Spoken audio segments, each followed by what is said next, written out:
And you're Mr. What's it? Why are you in the main view? Gallery. Oh, I don't know.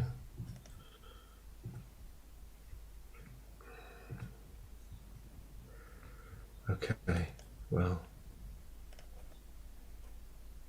yeah. Follow host's video order. Let's see. Okay, so recording. Recording in progress.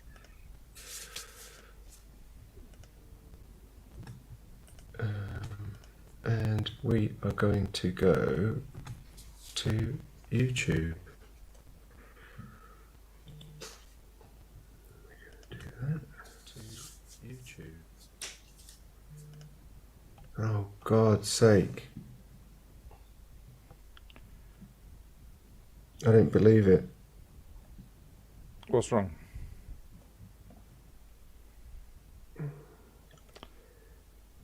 I don't believe it. Oh, they want me to sign in again. What's up? They want me to sign in even though I'm already fucking signed in. This is awful. So the best thing is, I can't believe it.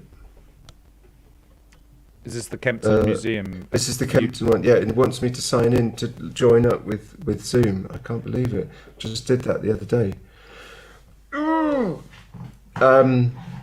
Okay. Then what? Go on. What? Do you have the login details? You can do that. I do, but it wants to send it a confirmation to a mobile phone, which I had to sort out the other day. So the best thing is for me to say to put it onto Loco Ludus, and I'll put a message in the thing that's where it is. Yeah, do that for now. Yeah, that's what we're gonna do. Right. Okay. I'm already streaming to the Playframe channel, FYI. Oh, so I shouldn't be swearing too much then, I suppose. It's fine. We have no audience, and we're just going to trim it. I'll trim the video when. Very good. When you can save it, I think. Yeah. Okay. So. It's public. We're going to go live.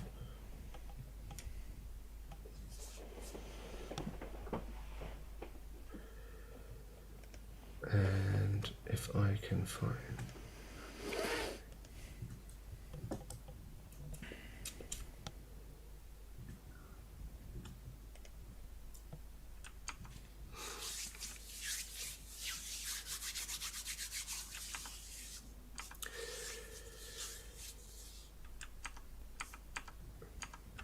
So we are now live, and the confusing thing is now I can hear myself 20 seconds in delay, which will be interesting for me to experience. Mute the channel. I wonder what the best thing for me to do there is to mute it. Yes. But not.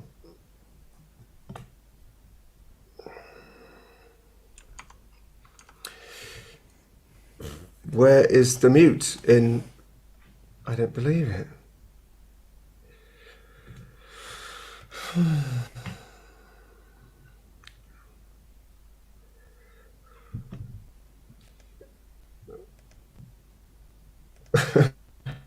Tom, how do I mute it?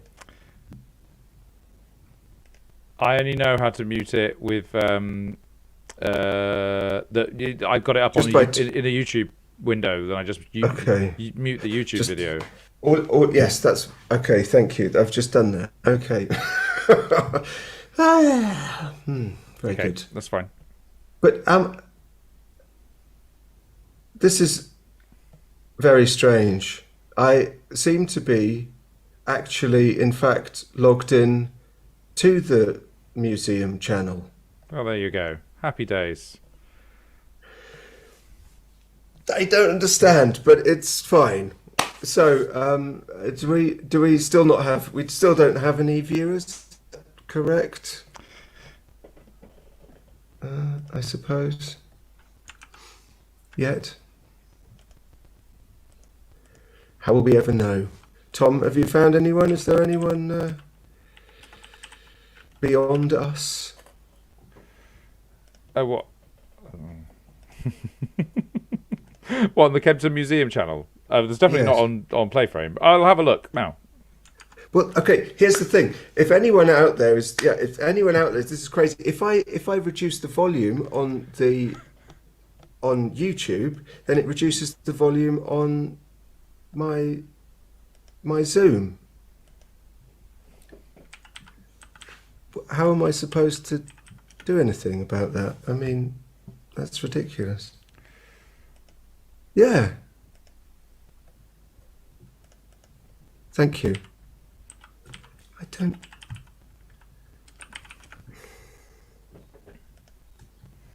You are live. You are live on your channel. You're not live on Kempten. I am live on mine, am I? Yeah. Okay. Interesting. And there are 2 people watching. Wonderful. Very nice. But is that us? Who knows? Who knows? Welcome if anyone is there. We'll be with you in a moment. If I can work out my echo chamber situation here.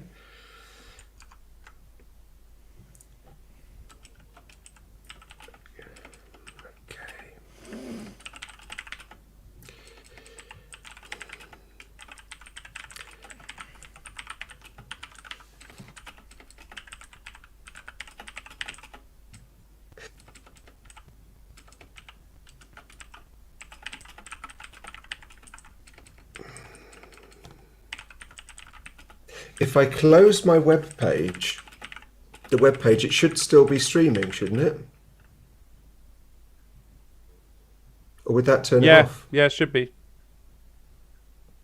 Yeah. What do you think? Well, I'm watching, so I'll find out. Yeah.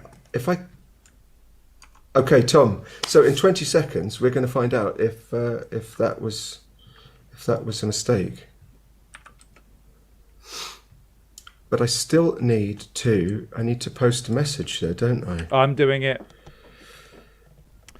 I'm posting a message, so I'll look for questions and put the chat up. Okay. Are you posting a message to Kempten-Museum? Oh, no, that's you. You do that. That's, yeah, right, exactly.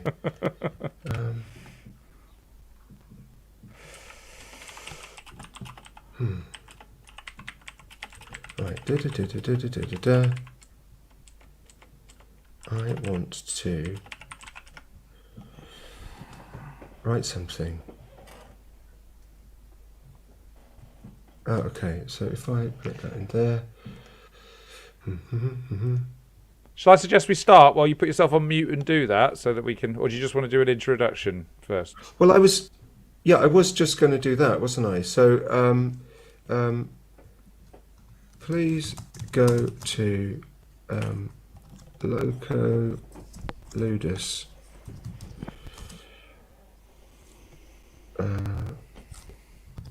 Here on YouTube. Sorry, everyone, for today's stream.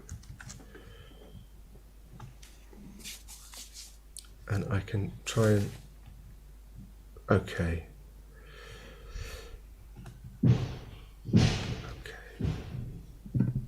Well, then, shall we make an official beginning, everyone? I'm Barney Dicker. Welcome to this event as part of the Biosphere Guardians 2050 project, a project which is a collaboration between Stadtjugendring Kempten, Arts Active Wales, Sligo County Council, Playframe, and Loco Ludus. I think those are all of the collaborators on the project, and it's a project that is funded by Fonds Soziokultur and Stadt Kempten in Germany, and also by Taith and Wales Arts International in Wales, and by the Erasmus Plus project across Europe too. What I'm going to do now is hand over to our young people who are involved in the project, who might say a little bit about what Biosphere Guardians 2050 is, and introduce our two wonderful guests today. Young people, who is going to tell us all what Biosphere Guardians 2050 is?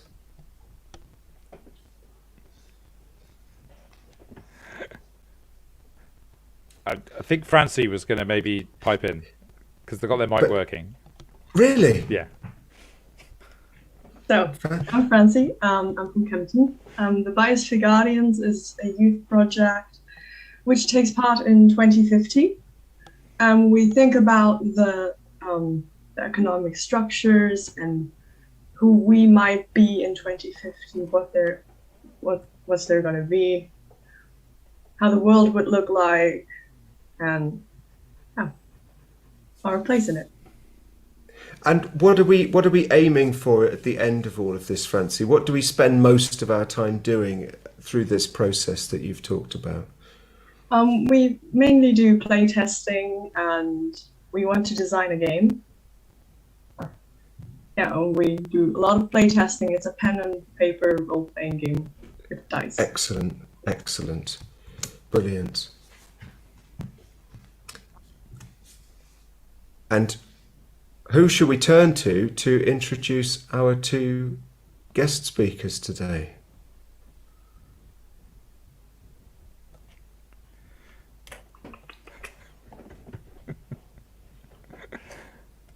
I think you might need to do that, Barney, because I don't think it's me. Yeah. Okay, I'll do it. Okay, I'll do that. Well, this is that's fine. That's fine by me. Well, blimey. I need my proper paperwork then, don't I? Really, which I should have. Okay, so we today are very pleased to have with us two people who are closely involved, part of the Reserva, the Youth Land Trust organisation. And they are Julio César Carrión and Joe Wilkins. Julio joins us from Ecuador and Joe joins us from Wales. And they are going to tell us about how Reserva works. And we have a good handful of young people on hand to ask some wonderful questions as and when they pop up. Julio and Joe, I wonder if you could, I know you've got a slideshow that you're going to share with us any moment now. At the same time as perhaps putting that up, I wonder if you could just introduce who you are, or if that's going to come in a moment. I'll hand it over to you. That's what I'm saying. The stage is yours. Thank you so much. We're really, really looking forward to hearing what you have to tell us. Thank you so much for having us. I'll speak maybe first while Julio gets the PowerPoint up. But yeah, thank you so much for having us. We are going to talk a little bit about who we are, but also we'll go in much more about who Reserva is. And then Julio's going to talk very much about the on-the-ground aspects of conservation and protected areas. But just so you know who's kind of talking to you, Julio, maybe we can go to the next slide where you can see some lovely photos of us looking dramatic in a forest in Ecuador. My name's, as Barney mentioned, my name's Joe Wilkins and I'm from Aberystwyth in Wales. So I know there's a strong Welsh contingent as part of this project. So if any of you are in or around Aberystwyth, please give me a shout. I'd love to meet up for a coffee and discuss conservation. When it comes to Reserva, fortunately or unfortunately, a lot of my work focuses on conferences and policy, which is not my passion. My passion is very much in the field work aspect, and also I think one of the questions we'll ask later is about marine environments, which is specifically where my interest lies. So I can't wait to delve in about marine protection as well. And then my other role is working very much on engagement and how do we bring this international youth community spread across 14 time zones, I think we are, or something. You know, it's we've got people in the Philippines, then we've got people in the west coast of the US. So it's trying to manage that spread of time is it's not the easiest thing to do in the world. But I'll hand over to Julio to introduce himself as well before we move on. Hello, everyone. It's Sunday in the morning in Quito, so I'm from Ecuador. So thank you, Joe. Thank you, Barney. I'm Julio Carrión, as I already mentioned or Barney mentioned.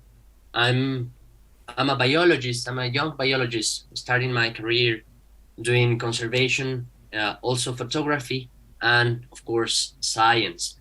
In Reserva, the Youth Land Trust, I'm working as a youth director since the beginning of the 2022. Actually, that is a long time ago. And before being a youth director, I was working in the media committee and of course science committee. So I kind of managed my passion for photography and science, conservation and education all in a mix and try to do the best I can in the Ecuador, in the biodiverse ecosystems in Ecuador. So I just, about 3 years ago, actually, 2020 or 2021, I contacted Reserva because I knew they were working in Ecuador trying to build a reserve here. So I contact Cali, who is the founder of Reserva, and since then I was completely working deeply in the Reserva work. So I hope I can transmit our passion for conservation, science, and of course biodiversity to young minds. Awesome. Yeah. I hope by the end of this session you'll realize how awesome Julio is. He's we had the pleasure of spending 3 weeks in the forest together in Ecuador, and it was great getting a chance to know him properly. But this session, Barney kind of asked us to chat a little bit about Reserva, what we've been working on, and then also, I guess, the barriers and conflicts that you can come into in conservation and how you can go about overcoming them, and what's the work that, you know, protecting an area is one part of a very big puzzle, and what's the other parts of the framework that need to go in to really achieve kind of this successful conservation, you know, of protecting biodiversity. So Julio is going to talk a lot about what we've been doing on the ground in Ecuador.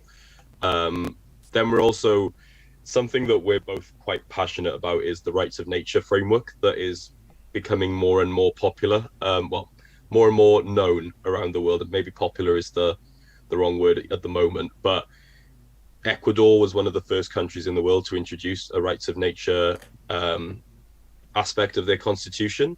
So we're going to just introduce it because I think it might be something really interesting to think about when you're developing this game, about how rights feature in this, not only from a conservation point of view, but then from a legal, economic, all of those aspects as well.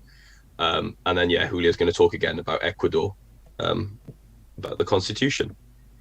Thanks, Julio. If we can go.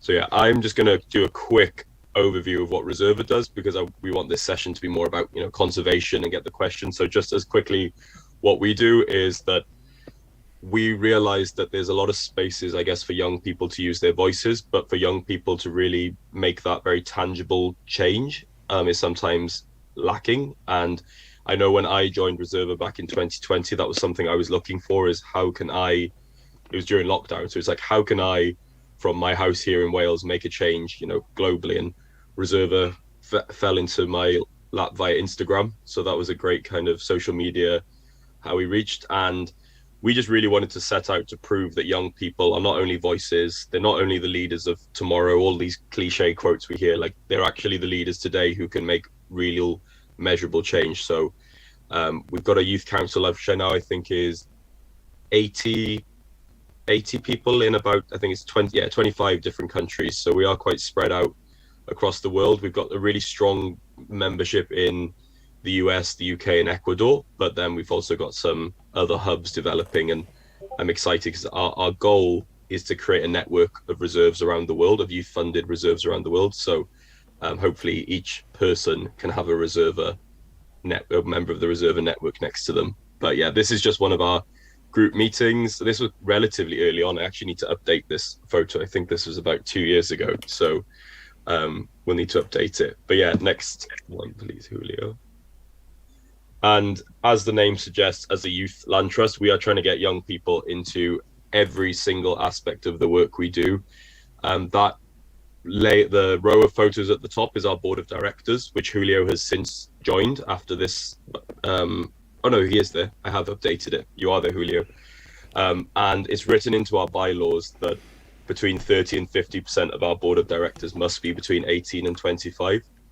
The reason we chose 18 above 18 is because being a director comes with quite serious financial and legal implications. So we wanted it to be like 18 and up, but then still have a youth voice. So to have that written into the constitution of the organization, as far as I know, it's quite rare to have it actually like explicitly mentioned. So if anyone is interested in setting up an organization outside of this, please do reach out to have a look at our legal documents of how young people are actually legally embedded in our whole structure.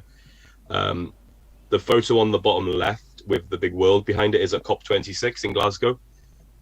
So we managed to get a strong youth contingent up to Glasgow. We've also taken people to COP15, which was in Canada. But that was the biodiversity conference, which was the focus of my life for about 2 years because it kept getting delayed because of COVID. So it was nice to finally go, and we left there with a really strong biodiversity framework that still needs a lot of work, but it exists. And I think much in line with this project, the vision is very much 2050. It's what do we want the world to look like by 2050? What do we want our relationship with biodiversity to look like? So as part of this, I would recommend having a little look at that framework and maybe pinching some of the aspects that were mentioned. One of which was rights of nature, which we'll talk about a little bit, but there is a whole lot more to it.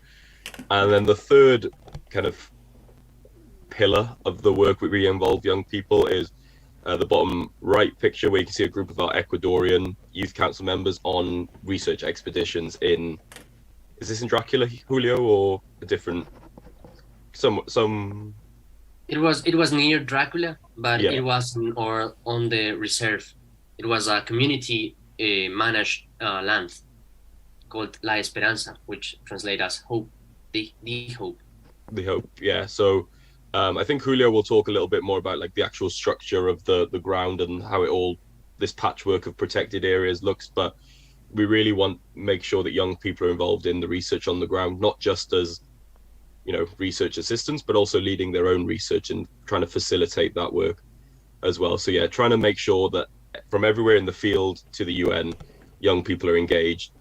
And I guess our flagship project was to create the world's first fully youth-funded nature reserve. And we did that. We got this international youth community fundraising for us through different sort of efforts. Here's me I'm on the right. I did an ultra marathon for the rainforest, which was a big mistake. It was painful, but it was fun. It was along the coast of Ceredigion. Here, some of you might recognize the face in the bottom left-ish as Olivia Rodrigo, who came and did a concert for us. I was really grateful for her time. Above her is one of our youth council members, James McCulloch, who actually he went round to his neighbours and said, for a donation, I will identify every species in your garden, and managed to raise like several hundred or £1,000, British pounds, but also became one of like the top species ideas in the country. So it's a way of him building his skills, but also getting money. And you were surprised how many people were willing to find out what was actually in their garden.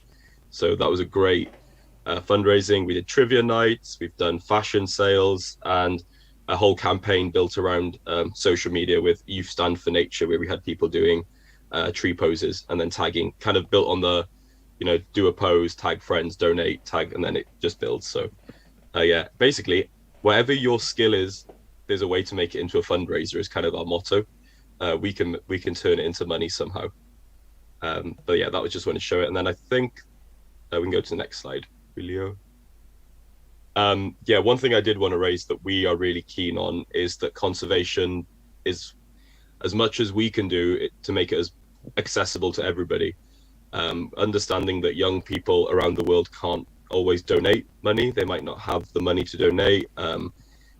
Even $3 is kind of a huge sum of money around the world. So we created this campaign called 1,000,000 Letters, where if young people submit a letter, which can be a physical letter, an email, a photo, a video, just however you want to get your story or your message across, if you send it to us, we'll match it with $3 towards conservation, which in our project in Ecuador is enough to protect a classroom-sized area of cloud forest, and also cover a lot of the associated costs. So it's a really great project that has been taken up by schools a lot of the round. So you have like classrooms doing it. So for every classroom spending an hour writing their letter, that's 30 classroom sizes worth of cloud forest saved. And I know Julio's going to talk about this, but in a place like the tropical Andes, a classroom sized area contains a huge level of biodiversity.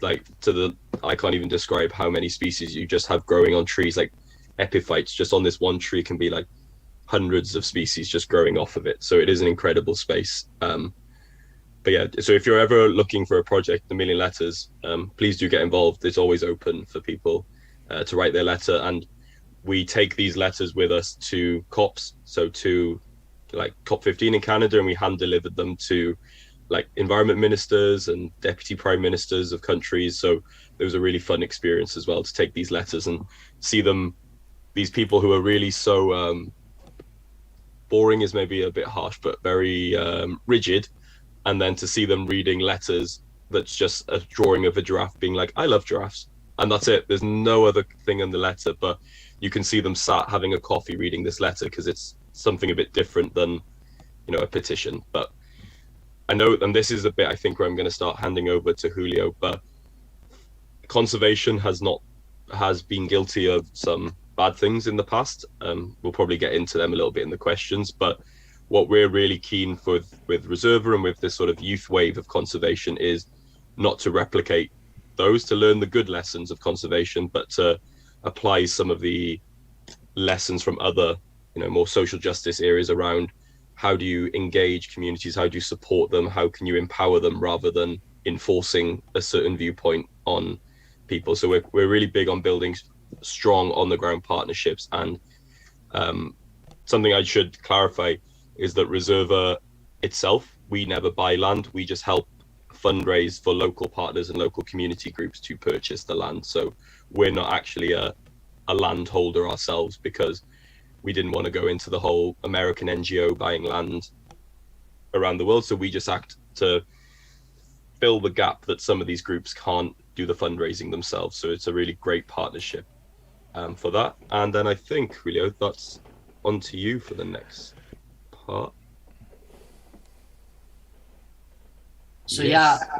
So understanding that last part that Joe was saying about a United States-based NGO buying land is not our motto, but helping local NGOs to protect the land.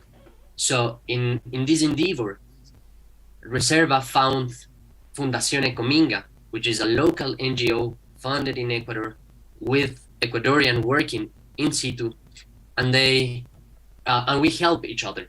I cannot decide now whether I'm more related with Reserva, the Youth Land Trust work, or Ecominga work, because those two NGOs work tightly together, working in situ. So this photo was from our last expedition, where is Joe and me just next to each other. So it is incredible to see how virtual meeting from all people interested all around the world for conservation put the foot on the ground and see with their own eyes how biodiverse is the land we are trying to protect. So it is incredible to see James Miller, Joe Wilkins, Lucy Houston, that are SAF, that are UK-based youth people working and leading research in situ, in Dracula, in the place we try to protect, and we protect, and we work about 3 or 2 years to protect this land. So it is amazing. So I'm gonna talk about how it is like to be on a scientific expedition, and what is the importance of the science behind the conservation decisions. So I don't know if you are wondering where Dracula is or where Reserva is doing the reserve, and is in this red dot up in the northwestern part of Ecuador, right in the border with Colombia. So this part is in the border of 2 amazing diverse ecosystems, which is the Chocoa rainforest and also the tropical Andes. It fits right in the border between those regions. So I'm showing you the next slide, that the tropical Andes is where the reserve is, and is one of the 17 most diverse ecosystems around the world. And this plot of land that we protected is home of amazing creatures and amazing flora and fauna. So you see this grumpy toad, yellow grumpy toad, is actually a critically endangered toad called Raevo colomai. That is, Reserva is one of the homes of this Raevo, this toad. So also on the other corner of the slide, you see a bronze-headed spider monkey, which is one of the 25 most endangered primates on the world. And Dracula is home of not of the healthiest population in Ecuador, but one of the highest distributed population of this species. Also, we have pumas that use continuously our trails, and it is fantastic to see that we walk. It happened last expedition that we set our camp at night, and the next morning we saw the tracks of a puma all around our camp. So rapidly, Marco and me set some camera traps to try to see who was following us. And this precious animal called puma con color was following our tracks on the same trail we were walking. On the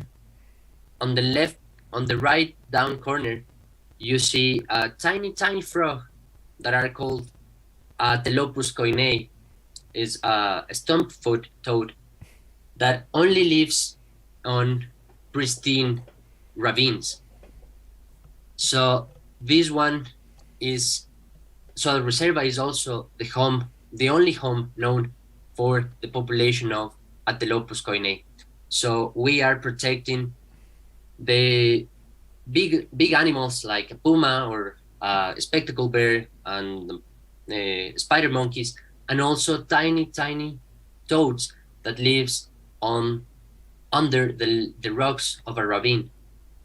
Also, Ecominga is known, also tropical Andes are known for orchids. So Dracula is the name of the reserve that Reserva is protecting with Ecominga, and Dracula is the name of the genus, of one genus of orchids that are living in on this plot of land. So Dracula are a fantastic type of orchid that has face type flower that resembles a Dracula or a monkey as well. So this one on next to the cock of the rock, the red bird, are Dracula orchid. So the tropical Andes is the most diverse and endemic ecosystem in the world, because I can go to the last slide. So if you see, we're super close to the ocean and super close to the mountain range. So this kind of mixture of limited land create an amazing environment, an amazing circumstances of weather and condition of habitat conditions that propice endemism. So it is different from the Amazon rainforest, because the Amazon rainforest is extensive, is super extensive, because the Amazon rainforest meets the Atlantic Ocean from hundreds to kilometers. But the Chocoan rainforest and the tropical Andes are limited by the ocean in one side and the mountain range in the other side. So it's a tiny step, tiny plot of land that is full of endemic animals, because the conditions are unique. So creating a reserve, this Joe was mentioning, our flagship project, the world's first entirely youth-funded nature reserve, that is in Carchi, in the red dot I showed you before. And we partnership with Fundación Ecominga and Rainforest Trust to create a 244-acre Dracula Youth Reserve that was an expansion of a reserve that Ecominga was funded before. So why we decide to fund an expansion here is because Ecominga was trying to build a corridor, a biological corridor between two big reserves in this northwestern part area in Ecuador. So we were successful building the first youth-funded reserve in 2021, I think, or 2020, on beginning of 2022. And in one of our expeditions that we are trying to see what plot of land we want to protect next, we found a fantastic plot of land that is home of spider monkeys that I show you before, and also this fantastic animal, howler monkeys. And we aim big, and the first reserve that we created was 244 acres, but now we want to protect 1,050 acres of cloud forest and protect it from mining in Ecuador. So the last expedition we were filming, last 22 expedition, we were filming a documentary on Reserva, and we were doing a transect on the corridor we are trying to protect. And we were so happy because the conservation efforts were doing its work. We were seeing a lot of birds, we were seeing a lot of amphibians, the camera traps were thriving, full of big mammals. And almost in the end of the expedition, we bumped with the reality, I would say. So Marco was out of the camp looking for new species of orchids, and he stumped with this photography that I'm showing you here. This was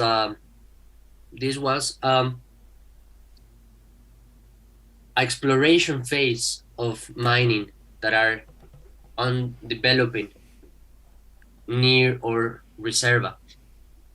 So it was a completely decimated ravine that we didn't know what kind of animals were lost. It was about 4 kilometers of damage, and it was a tiny damage, but it was a heads up for us, because that is how extinction works, and this is how mining would affect our plot of land or fantastic biodiversity in the tropical Andes. So I was saying that the Raevo conomai, the yellow toad, and the Atelopus coinei, the stump toad, are only known of these ravines, for these ravines.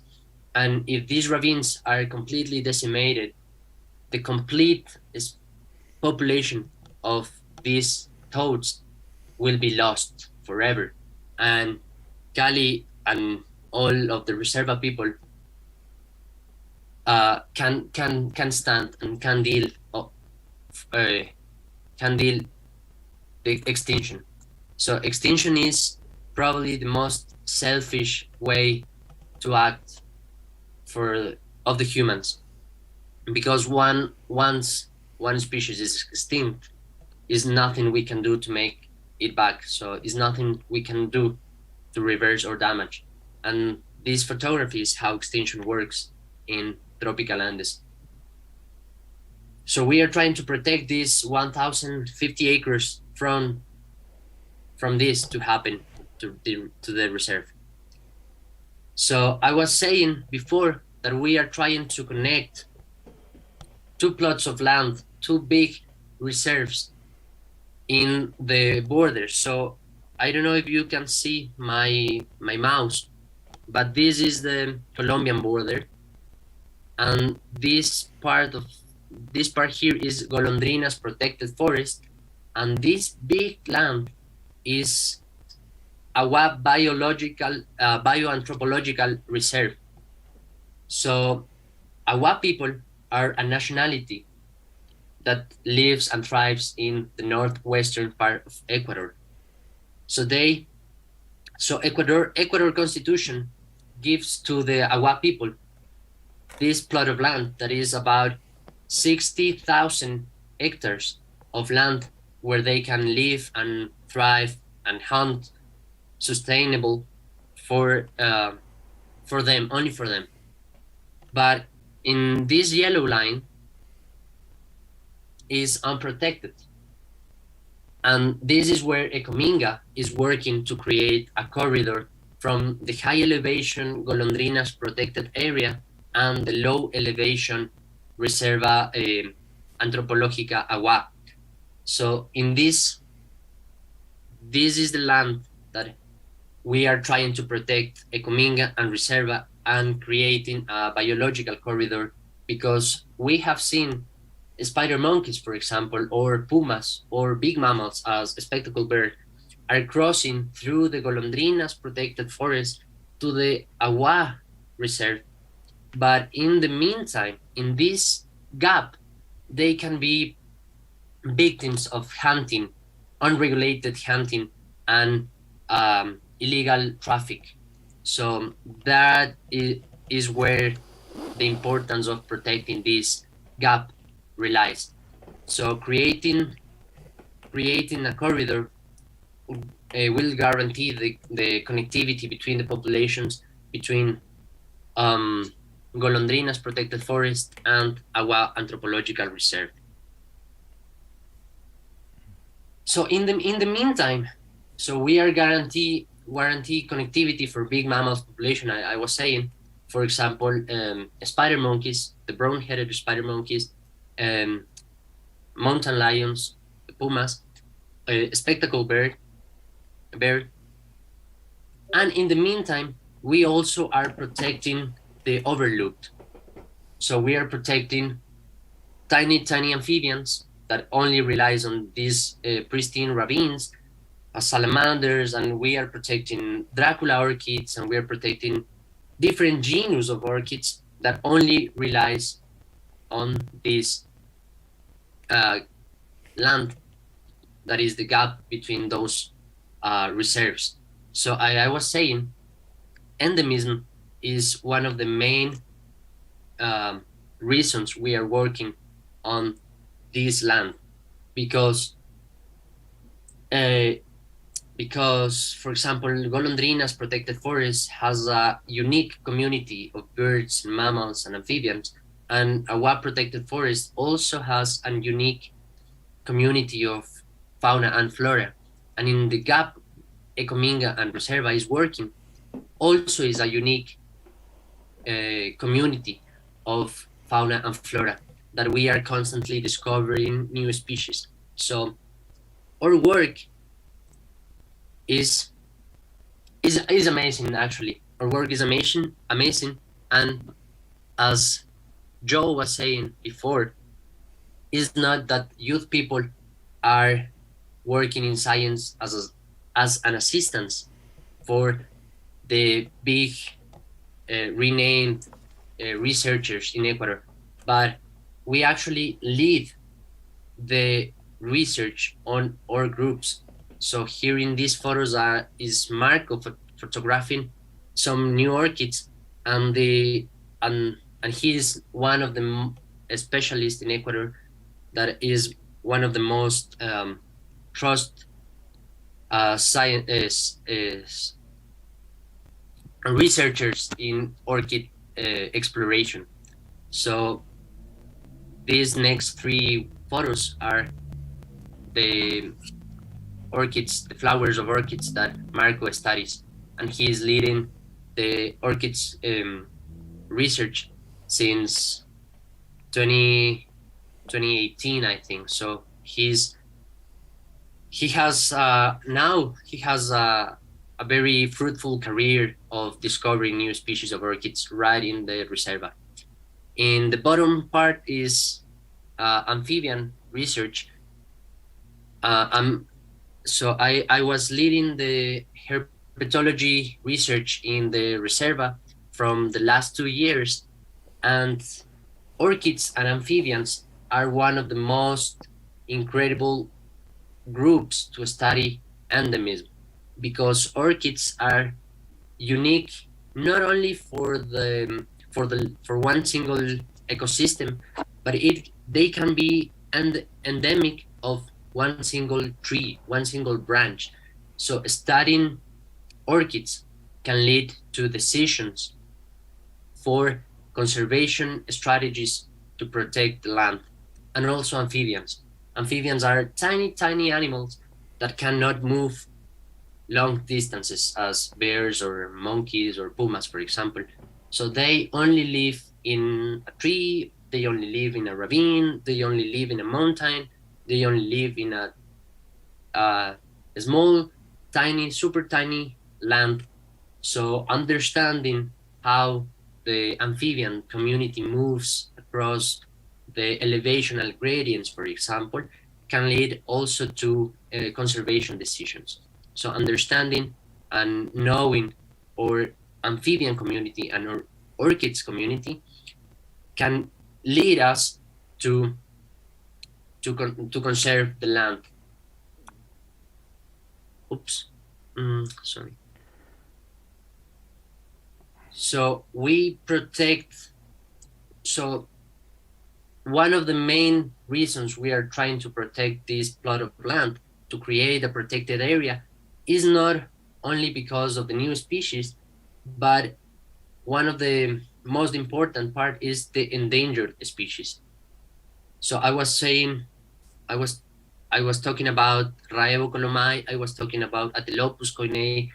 This snake is Erythrolampus beatei, and this is a salamander, a mushroom-tongued salamander. So it's not only the new species that we are trying to protect, but the known and endangered species that we know they exist only in our land, and if they disappear from these tiny 244 acres of land, they will be lost and gone forever worldwide. So we are trying to monitoring the populations of the endangered species, and we have programs of monitoring Atelopus koinei, and this one is a really good story of a ranger, a park ranger, that used to hunt and used to log, to to log. So we contract him, and he's amazing in the field. He has razor sharp eyes, eagle eyes, to find frogs, and he moved on the hunting and logging activities to make a living to a conservation way of living. So he is leading the monitoring program for Atelopus koinei. So every single month or every 2 months, he goes to the ravine that Atelopus koinei is known, and he count them. And for example, I'm a biologist. I'm 25 years old, and I have like 3 or 4 years of experience doing herpetology research in the field. And during the monitoring, I can only see 1 or 2 Atelopus koinei during the whole morning. And Milton, which is our park ranger, can see 12, 15 Atelopus koinei in the same ravine. So he is from the Awa community, indigenous community, and now he's a keystone of the monitoring work that is done in the Reserva. So I cannot do that because I'm super terrible to see the frogs, to monitor the frogs. But Milton is incredible to do that. And the information he gathered also can lead us to make conservation decisions, to implement more precautions on these ravines that Atelopus koinei is living. And this is one of the examples that Ecominga is done. Now I know Ecominga has a orchid monitoring program that is basically the same of Atelopus koinei, but Ecominga contract or hire indigenous people from the communities nearby the Reserva, and Marco is one of the professors and mentors of these 2 young guys, and he is in charge of teaching them how to know the species, how to identify orchids, and how to monitor them. So this project is about starting, but it is also gathering a lot of information for conservation strategies now. As I was saying, this land is amazing in biodiversity. So we don't even know how many species are there lying and relying on the forest. So since I was working in Ecominga and Reserva since the 2021, I've been in six expeditions in the field, and every expedition that we return with at least 5 or 6 new species of frogs, are about 10 new species of orchids. So it is constantly, we are constantly discovering new species, and that is incredible, but also make us understand that it's also urgent to protect, because as our rate of discovering new species is also increasing, the threats that are happening in the field are also increasing. So we have to deploy more and more effort to discover new species, to evaluate these species, to find if they are somewhere else, to make them endemic, to create this category of an endemic species, to make more robust decision to conserve these lands. So we can see here Lepanthes tulcanensis.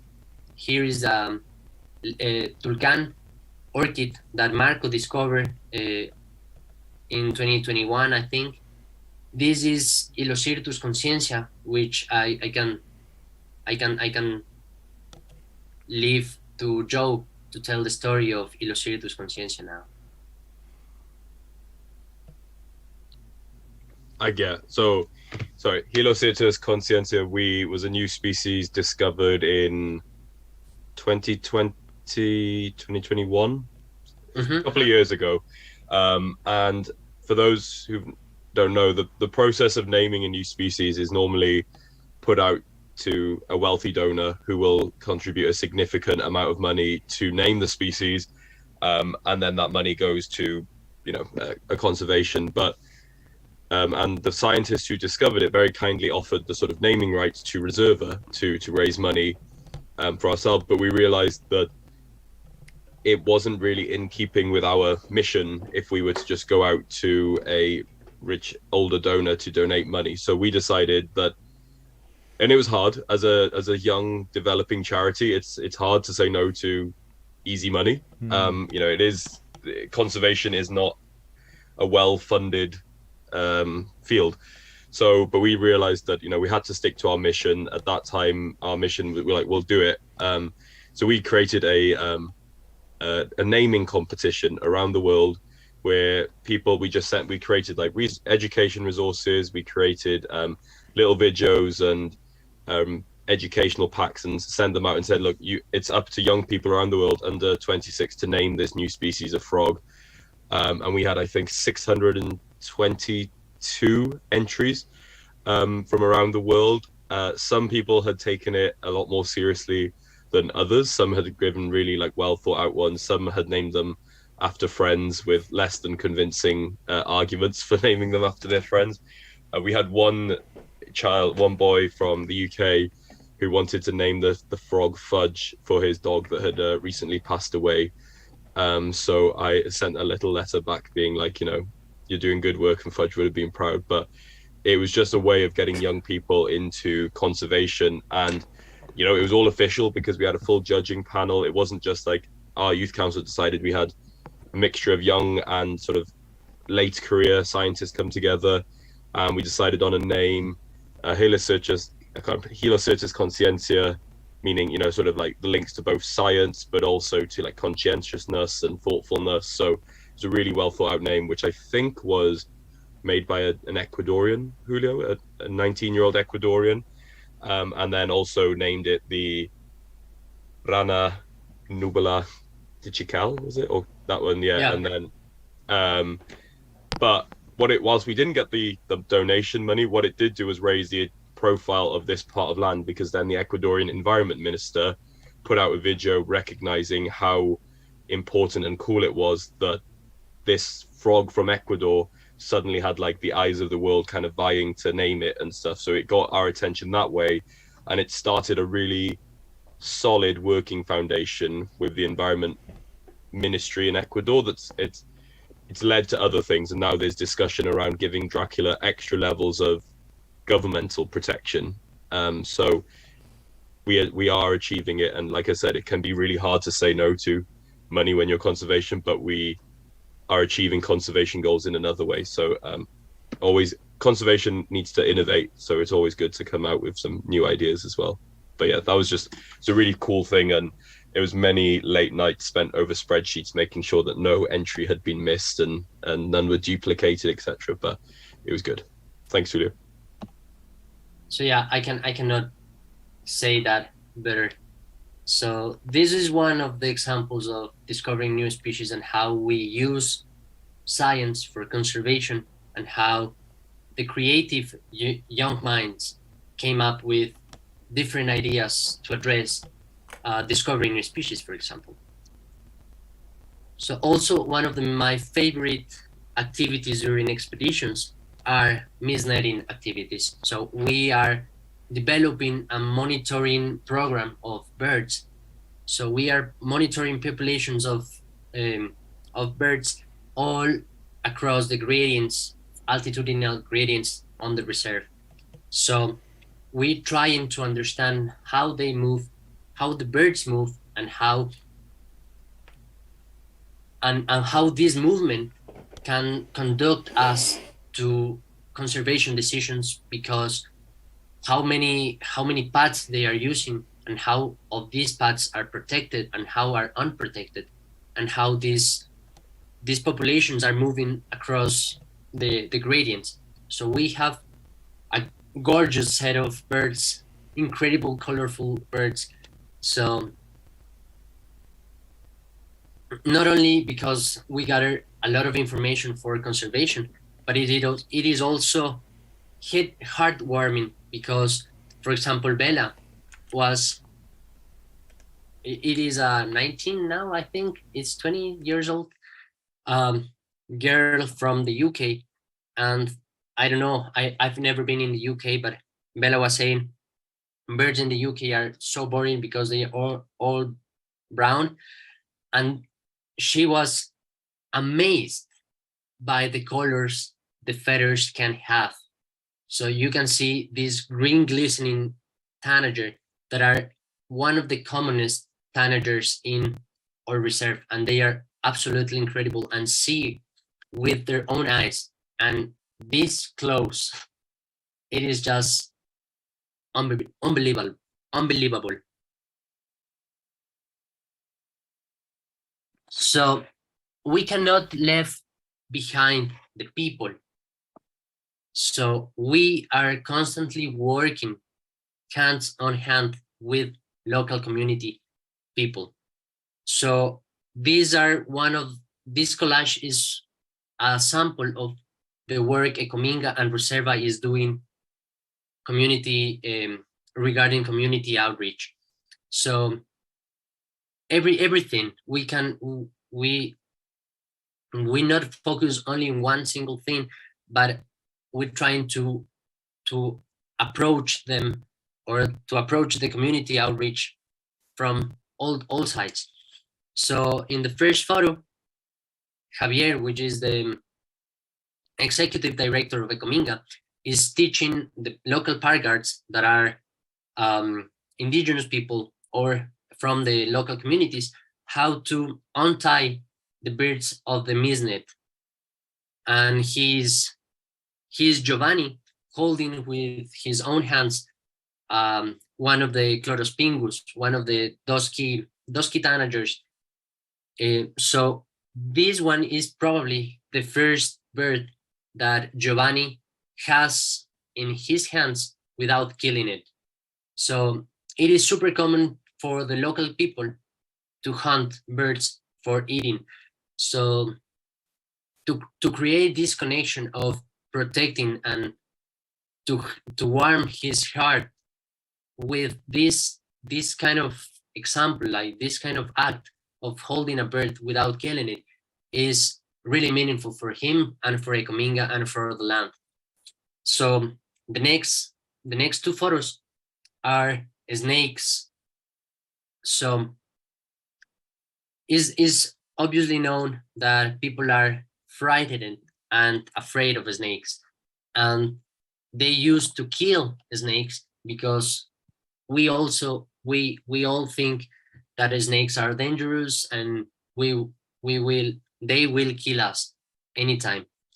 But because we know which is venomous and which is not, and which is inoffensive, we can start teaching from very young ages that snakes are inoffensive, and not to do harm to them. So this is another example of how we can teach a local community and create a biodiversity conservation mindset to them. Also, on the uses of the land, also the uses of the trees that they know better than us, which is the tree that is better for the headache, which is the tree that is better for the stomach ache, which is the tree. So we are trying to teach them and mix this ancestral knowledge, indigenous knowledge, to science and conservation. So here is Javier Roballo as well, the executive director, teaching how to name the plants. And in the last photo, it is Andy Vetter, who is Ecuador. He's a mixture of Ecuadorian and US citizen that loves fungi.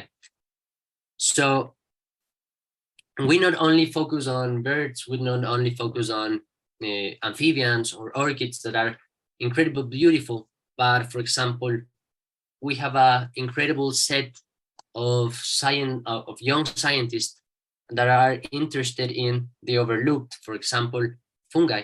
And Lucy Huliston, that was who was in the last expedition, were leading the final project of her university using moths and understanding elevational gradients of communities of moths. That for the most people, butterflies are the most insects that gather our attention. But for Lucy, the moths, the overlooked, the brown, the silky ones, the boring, quote unquote, the boring, are the one she is interested in. So in this photo, Andy was telling the whole community of La Esperanza how many of the fungi are edible and how many of the fungi are not, and how to use them properly and how to cook them and how to use them sustainable. So nothing is really perfect, because we have to deal with a lot of challenges during the expeditions and see with our own eyes. So it is super heartwarming, and I was saying, to see the colors of the feathers, to see the fantastic orchids, to see the fantastic colors of the frogs. And this is one of the most happiest moments that I have on the expeditions. In contrast, to see deforestation, to see mining, to see using of pesticides right in the border or of reserve, it is destroying my heart. For example, it is different. It is very difficult to contrast the happiness that the biodiversity, the protection that it gives me personally, and walking out the reserve and see how deforestation works and how decimated is the land and how hot is the land while hiking, and how the people is consuming agricultural products with these dangerous products, these pesticides. So the work is not only focused on the science, the biological science, or the community environmental education, but also sociological circumstances, also agricultural approaches to land. So we are working towards creating a new ways of living. Ecominga is trying to develop an vainilla greenhouse instead of naranjilla agriculture. So naranjilla is a solanaceae, is like a potato, but it is a fruit from the same family of the potato that is very harvested in this land. So people used to cut land and use pesticides to grow naranjilla, but naranjilla needs a lot of sun. So you have to cut down every tree in the land you want to plant and grow naranjilla. And the use of the pesticides damage the soil, and the soil is unusable after 2 years. So you have to cut down the next lot and the next lot, and it is not really sustainable in the time. So Ecominga is trying to develop this greenhouse project of vainilla, which is an orchid. So this greenhouse occupy less, like the 10% of the land, and can produce the same amount of money for the people. So the impact that the greenhouse, the vainilla greenhouse, can have to the soil and to the land is super little in comparison to the naranjilla crops. So what I'm wanting to tell you is that the conservation is not a straight line or a straightforward approach to say we want to protect this tree because the biological information tell us so, but the conservationist needs creativity and different approaches to deal with conservation issues. So everything from the scientific research to monitoring populations to educate people, to teach how to deal with the snakes, and also how to make people that local communities won't harvest naranjilla, for example, and to move towards a more sustainable agricultural activity as Vainilla greenhouse. So we have a different sorts of ways and sources to deal with the challenges. And if this is our case, and for example, on the highlands will be different, and on the lowlands will be different. So I want to say that conservation is not a straightforward approach, but a creative approach to the problems. And young people is super creative to create different ways to conserve and deal with the problems, and came up with creative solutions. So storytelling is one of the main pillars Reserva has in the mission of the organization. One is education, which I also already covered. The other one is science, that I already covered, and the next one is storytelling. So how can you know what are the work we are doing in the land, in this tiny red dot in the middle of the Colombian border in Ecuador,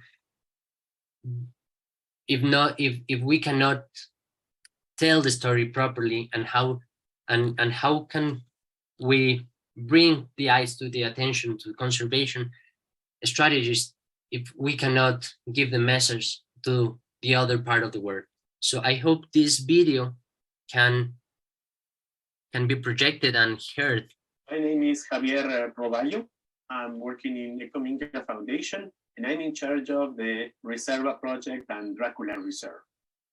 One of the new projects that we have is to involve young people, considering that the next generation needs to be involved from the very beginning of this type of projects to have a long-term impact.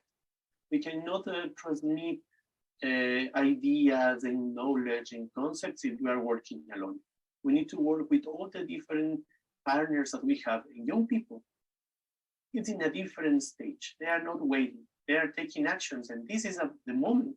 And this is a place to have young people that wants to be scientists, young people that wants to make their own effort, people that want that their voice has to be felt.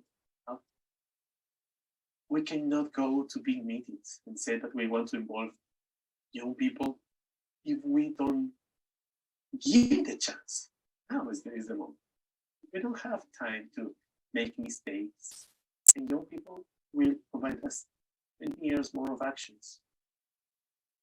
And next generation need to be in charge to the next generation also.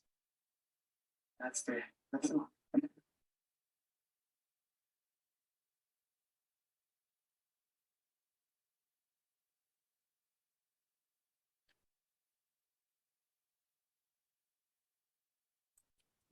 So Javier is the best, basically, to warm our hearts and give us hope, even in the darkest moments of the expeditions that we see mining and we cry. So Javier is the best to give us hope.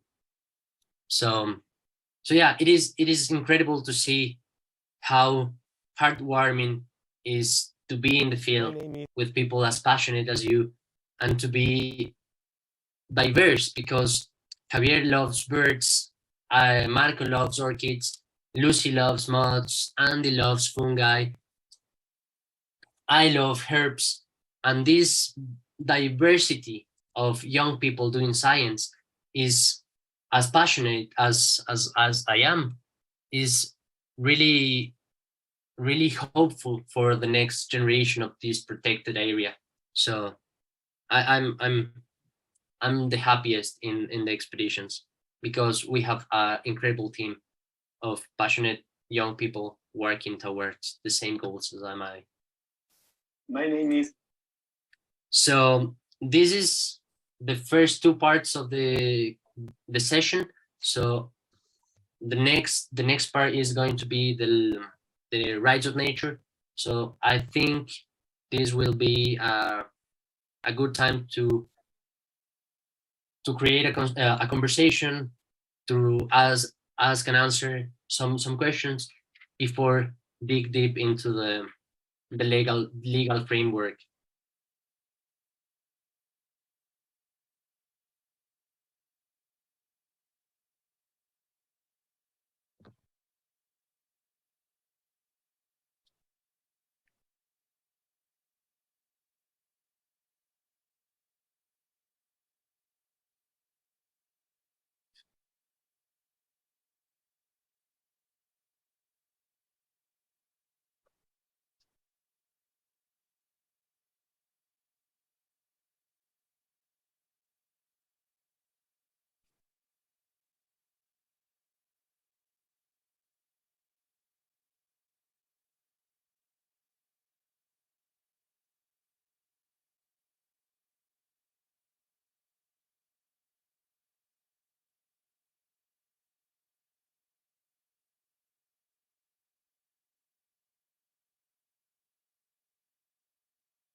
Is Sam even still here? Has he gone? He could just be ghost presence. We might have lost him. Well, in lieu of that, then I'm going to ask a question. I have a question about. I'm specifically interested in some of the use of the. Oh, there's lots of different questions actually. But you mentioned about illegal mining and illegal hunting happening and stuff, and obviously the tragedy of seeing those pictures and stuff. Just interested in the clarity of like what's mean. So is it that the illegal things are happening outside of the reservation anyway? Are you saying that it is illegal activity that's happening outside of the reservation, like the mining and stuff, or is that actually within? Is it illegal because it's within the reservation, or is it illegal but it's happening outside? I'm just trying to understand like the legality, like the question of like what other systems exist trying to protect these areas, and the areas around them that are like say for example, are Ecuadorian laws and law enforcement meant to be stopping mining from happening as well, like even with outside of reserves? So Joe, can you clarify this, and I can expand on your idea later on? I mean, I can only talk. I don't know about the sort of hunting aspects of it, but in terms of mining, it's quite an interesting situation in Ecuador, and I'm sure it's the same in a lot of countries. Is that in places you have quite a lot of protected areas in name, but the country is also covered in mining concessions, so that if any minerals etc are discovered there, I wouldn't say the protection becomes useless, but it definitely becomes less powerful if they discover minerals, and this is why it's kind of essential that not only are we protecting with the Dracula Reserve, it's a privately protected area, which is slightly different because it's like land, you have to get landowner permission, you have to get landowner. So that's why in this part of the world, privately protected is like probably a stronger model at the moment, because the more like publicly protected areas, if they fall under a mining concession and something is found there, the protection can disappear almost. And when it comes to economy and environment, it's normally only one winner. So it's quite interesting when you look at a map of protected areas overlaid with mining concessions. There is an incredible amount of overlap, and that is something to be very concerned about. And so yeah, and that's the only one I can talk about on the more like on the ground hunting trade aspects. Then Julio, maybe you have a greater insight, and please correct anything I said about the mining situation if that was wrong as well. No, it wasn't wrong at all. So yeah, it is kind of contradictory because in Ecuador laws you can own the land, but what is under the land is of the Ecuadorian government. So if you own a plot of land, a reserve, only the things above the ground are yours, but the things down the ground are the Ecuadorian government, and the Ecuadorian government can dispose, can do any disposition of these resources. What is illegal on this specific circumstance is that the explorers, the mining that are doing the exploration phase, use the trails, the private land and the private trails that we built to monitor fauna and flora. So this ravine that we showed you wasn't inside the reserve, but was used as a border, because if you own a land, you need a point of reference to know where your land ends. So in this type of region, one of the best ways to delimit some land and some landowner to the other is using the ravines. So the ravine that was decimated was right in the border of our land and the non-protected land. So it is kind of difficult to say whether it is illegal or not, because it was right on the border. But even it was on the border, the illegal part of the exploration was they use our trails without permission. And hunting related question, right? So the Agua communities are indigenous nationality that lives on this Agua protected land. And they are very special and very special on the way they live, right? They are semi-nomads, so they move around the land, and they used to hunt. They don't have agriculture activities, they don't have livestock, so they used to hunt. And the Ecuadorian laws has a legal framework for indigenous nationalities about hunting, so they can hunt legally for consumption, right? But as the technology improves the way that they can hunt, and the health also improves, and the circumstances that Agua are living now, they aren't not as nomads as they were before. So they used to move a lot around the plot of land they own, but now they are moving towards creating settlements on the reserve, and also growing its numbers in population. So as they grow the population of Agua indigenous people, the pressure on the mammals that they used to hunt also are increasing, right? So they are in a moment that they cannot find mammals easily on the anthropological reserve that they own, because they are super good in hunting. So they hunt a lot. So as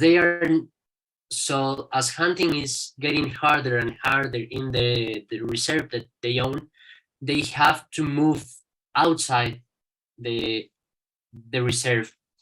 So they move towards our reserve, and the unprotected land to hunt. That is the illegal part. So if they hunt within the reserve they own for their own consumption, is all right in Ecuadorian laws, you know.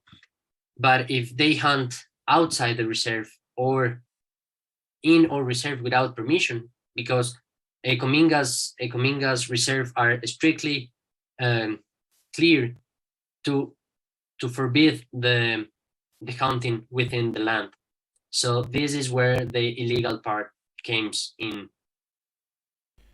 Can I just quickly ask follow up? Like, what's the enforcement like in Ecuador? Like, is it easy to, do you have ways of bringing justice to people who do these illegal things? If it's ever to be possible to find out who did it, like, what kind of enforcement exists, if possible?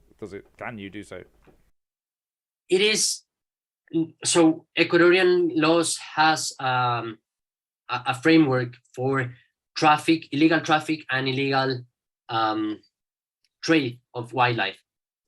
But we are in a super remote place that it is very difficult to access. And sometimes during the year, it is inaccessible at all because the roads are blocked out completely.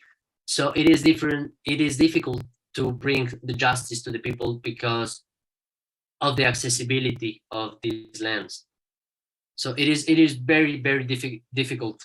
For example, the anthropological reserve, the Awa community land, has no roads, and it is a massive plot of land. So for one of the characteristics of the Awa people is that they are excellent walkers and hikers. So for me, that I'm Ecuadorian, I'm Quiteño, I'm from Quito. It will take about 3 days to get to the first community, and for them would take only 8 hours of walking. So, and I'm used to walk because I used to be in the field and looking for birds and looking for herbs. So now imagine a city person that has to walk 3, 4, 5 days in order to see where is the nature or wildlife crime done. So it is very difficult. So there's no cops in the forest. So imagine a cop walking 3, 4 days to see a monkey. It is very difficult.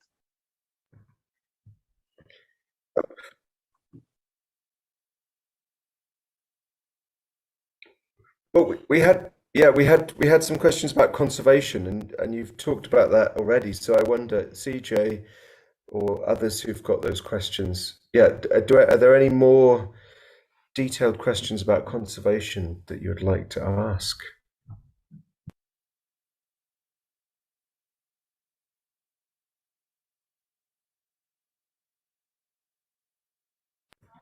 It's a relative silence. Sorry, yes, just flicking through the questions and trying to good. Figure out if there's anything that follows on. I think I'll ask my question about biodiversity. So the rainforest is a naturally massively biodiverse environment. So what about land that has very little biodiversity left? Do you have any intentions maybe further down the line to reintroduce biodiversity to those areas if possible? As Reserva, maybe far down the line, but our focus is very much on like conserving biodiversity hotspots that remain. There are a lot of really incredible organizations doing sort of restoration, reintroduction, rewilding projects. So there's a couple working here in the UK. I know there's a few like rewild working internationally, but for us, we want to focus very much on protecting the the most intact biodiversity hotspots that still remain, and sort of supporting friends and other organizations that are doing the restoration work, because they do pretty much go hand in hand. Like if we're protecting this really intact ecosystem, if then other groups are working to restore, then it makes like a very natural connected habitat that's very more of a mosaic of land. So it's yeah, probably not a Reserva thing, but like we're going to support people who are doing it, so that the populations that we're protecting in these intact ecosystems eventually will have space to migrate across it. So if we're protecting in the same way that we're trying to connect the Golondrinas and the Awa, it would be great to have, you know, our ecosystems connected via bridge, you know, not bridges, but wildlife corridors between it. But yeah, for Reserva, it's very much conservation rather than restoration. But if you are interested in restoration, I can recommend some really great organizations working on that side of conservation as well. Brilliant, thank you. And a sort of follow-up question to that. In terms of the protection of the biodiversity on the sort of Ecuadorian land, you've mentioned about sort of keeping track of population numbers and you know, making sure that you're monitoring how that biodiversity is faring. But I suppose what I'm getting at is, what sort of do you think about intervention into, you know, if the biodiversity was declining for some reason, I'm assuming you would sort of take a more finding the source of what's causing a depletion in biodiversity, rather than necessarily intervening to boost those populations somehow? Julio, do you want to take that one? Maybe it's more on the ground, because yeah, that's maybe Ecominga side of things as well would come in there as well. Yeah, of course. So it is not that easy to direct interfere in the ecosystems, right? So imagine the forest that we work in as a super intricate network of relationships between flora, fauna, weather, climate, elevation, humidity, soil. So more and more variables come into the game. It is difficult to clarify what part of the variables are working or not working. So this ecosystem is super intricate, and the relationships between one organism, one living organism, is really difficult to set. So we cannot know truly what will be the consequence of our intervention, right? So as we don't know what will be the consequence of our intervention, we cannot decide to intervene, right?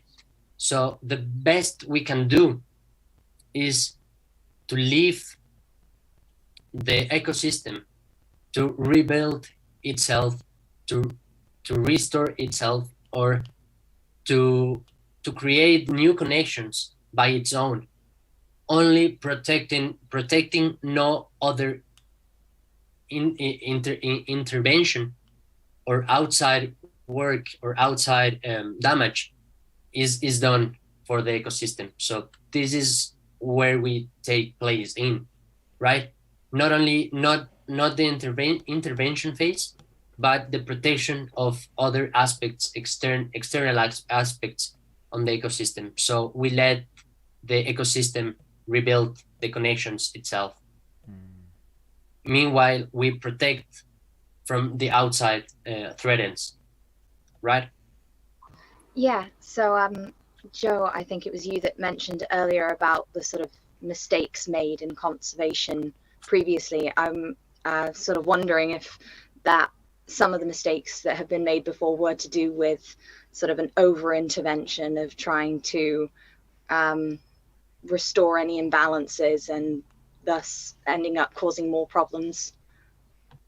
Yeah, I think from like an ecological point of view, I do think at times there has been a rush to over intervene when it's maybe not the best approach. Some in some cases there needs to be a quite an active intervention. Like in some places it does require the introduction or reintroduction of something, but it's often been done not well thought out and without kind of, oh, this certain frog performs this function in this ecosystem, it's fine, we'll just transplant it into this ecosystem. But then that ecosystem also had a predator for it, whereas this one, like there's been a rush to do it. And the more we understand ecosystems, and like Julio said, the more we understand how intricate they really are, you start to go, okay, like when we have to do reintroductions, it needs to be well thought out, it doesn't need to be rushed, and it also needs to be with, you know, community engagement wherever it is. There's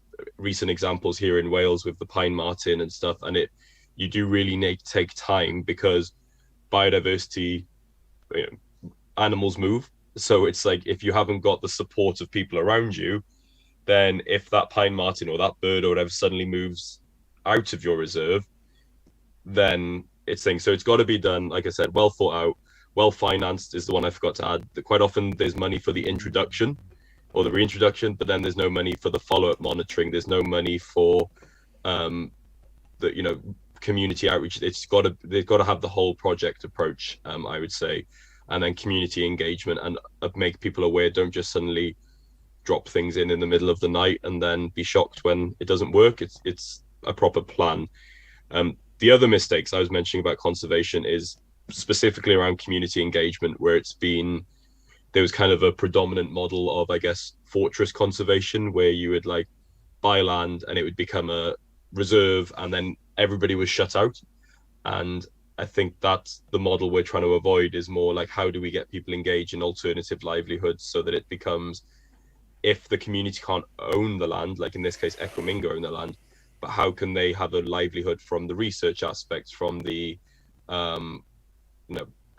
the alternative livelihoods of vanilla, things like that. So there's both ecological and, I guess, social mistakes that conservation has done in the past. I don't necessarily think it was done with the worst intentions in the world. It was maybe just misguided and done from a certain mindset that needs to kind of change and is changing. We're seeing it a lot now about people realizing the importance of recognizing different types of knowledge and different types of land ownership and models of stewardship. So yeah, it's changing, but yeah, both ecology and social aspects have been done questionably in the past. So we're just trying to learn from those and move forward.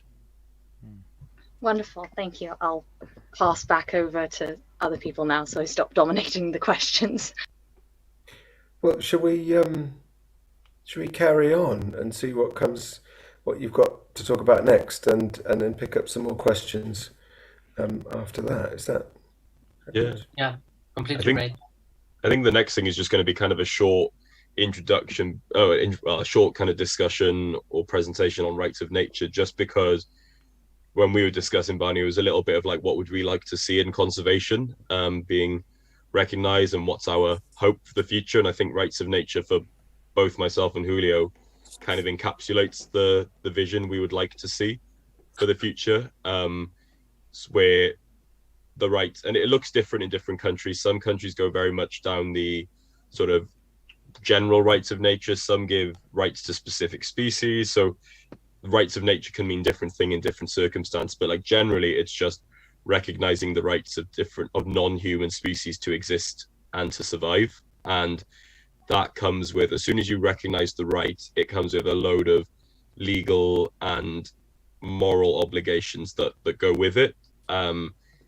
And it's not exactly a new way of thinking. I think rights of nature is the kind of modern framework that it's been placed in, but kind of discussions around living in harmony with nature or respecting nature and all these different things they go back thousands of years. You know, if you listen to many indigenous communities, they talk a lot about the relationships between humans and nature, and it's much more equal and much more kind of seen as part of one system rather than it being people and nature. So yeah, rights of nature has been in its modern form since about the 80s. I think those sort of things have been published. It's kind of had a sudden surge recently, and like I mentioned with that global biodiversity framework, one of the recommendations is that we recognize, I got to get it right, recognize different value systems, including the rights of nature and Mother Earth. So it's like, I never thought I would see language like that in a United Nations document. So it's really gaining traction. Ecuador was the first one, Julio, I think, to introduce rights of nature, and they went down a very specific route of getting it into the actual constitution of the country. So that's like a very specific model of introducing it there. I think Julio is going to talk about a couple of cases where it's been relied on and has actually succeeded. And because it's constitutional, it goes to the highest court in the country. Like it's serious business if it's getting into that level. Other countries, I think like Panama, Bolivia, have introduced laws, so it's not in the constitution, but they have like legal protection. New Zealand has introduced rights for certain rivers, especially if they're really related to Maori culture, and they're given the same rights as like a person would. So you're not allowed to like harm all of these. So it's a really solid foundation. I personally want to look at how it would look in Wales. I think it's be interesting because most of the countries it's been tried in are probably like, biodiverse countries that have kind of large areas of relatively intact ecosystems. But I really want to explore what it would look like in a very managed landscape like we have here in Wales. Like, what does nature mean in a country like this? What's the discussion to be had? Tom? I just wanted to, well, I mean, the thing, I just immediate question I want to bounce off, like, how do you think about the Wales Future Generation Act? Because in a way, that's, yeah, it is from a more human perspective, but it's got parts in there that could be. Yeah. So I've started, I asked the question of the Future Generations Commissioner because for those, I don't know if you've heard about the Future Generations Act in Wales, but we have this act that was published in 2015, 2016 that like legally sets in place that the rights of well-being of future generations should be secured. So it's sustainable development, but put in a framework of well-being. And one of the pillars is that we want to see a resilient Wales, which pretty much covers biodiversity. The only issue I have with it is it's still very much a biodiversity for the good of humanity kind of approach. So that's why I'm keen to explore whether the act could be changed or whether it needs like a supplementary act that covers the rights of nature. My dream would be to see a nature commissioner here in Wales in the same vein that we have the Future Generations Commissioner.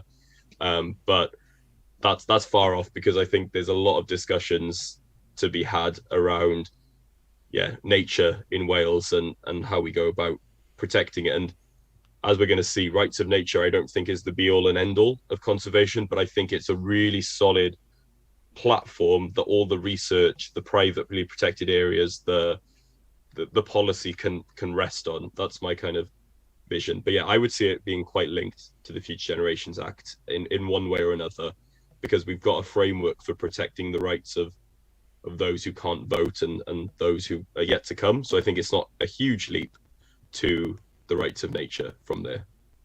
Thank you. But yeah, Julio, I don't know if you actually want to say a bit more about like rights of nature in practice, because I can talk non-stop about rights of nature. It's a recent kind of fascination of mine, and there's so many good books called like Do Trees Have Standing? That was kind of the one that started the modern take, but there's others coming out, and there's youth groups, Garn Youth, if you're interested in that sort of approach. But I'm also really happy after this, because I think Barney has got my contact details. If you want to talk rights of nature, please let me know, because I'm always, as you can tell, can talk non-stop. So be prepared for a long coffee session as well. But Julio. Yeah. Well, in my case, in Ecuador, as Joe was saying, Ecuador was one of the first countries that implement the rights of nature as a constitutional laws to protect nature. So we had a new constitution since 2008, right? 2008. It is about how many years? 15 years, right? From about 15 years, nature has legal rights written in the Constitution of Ecuador. But it was only written in paper, right? No one was actually know how to use these laws to protect the land.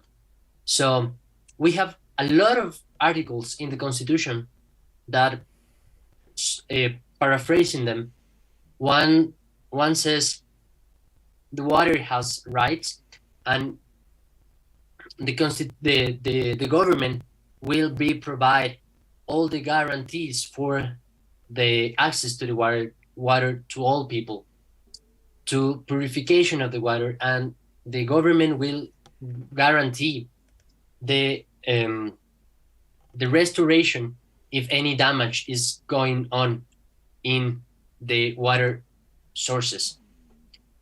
Another article that has the Constitution is about biodiverse, specifically biodiverse.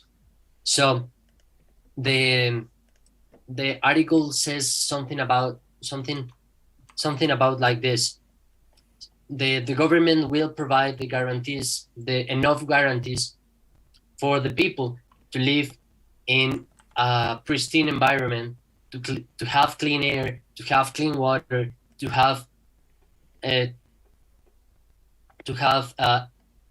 pristine ecosystems in Ecuador. Another article that the Constitution has written in 2008 say